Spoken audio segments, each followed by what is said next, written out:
আরে ভাই প্যান্ট খুলে দাও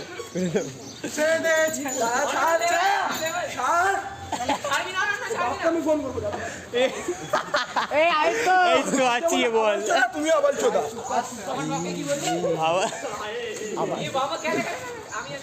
আবার বললো আবার চোদা তোর বাপকে নিয়ে এই কাট বাবাকে নিয়ে চলবি না। হ্যাঁ মা কেমন আছো বলো?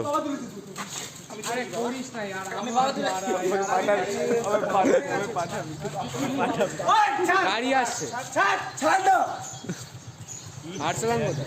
আর্সেনাল বুদ্ধিমান চলে গেল ওই জমিতে দাঁড়িয়ে আছে কুকুরগুলো দেখছে ছিল না ছিল দিবি ছেড়ে চলে গেছে ফুটবলটা ভিডিও করেছিস